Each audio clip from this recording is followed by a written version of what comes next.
Hi, my name is David. Today we're going to do a free code camp tutorial on web accessibility. We're going to learn about how to use the headings to show hierarchy relationships of your contents.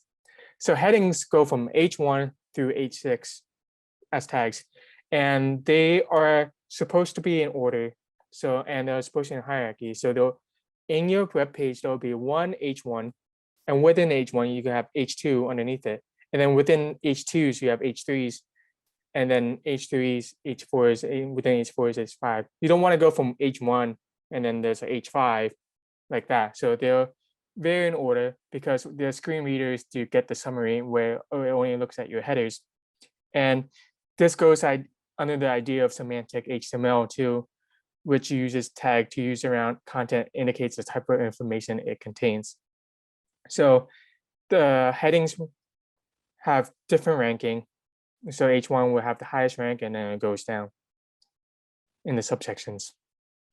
And also, like I said before, that H1, there should only be one H1 for your HTML page.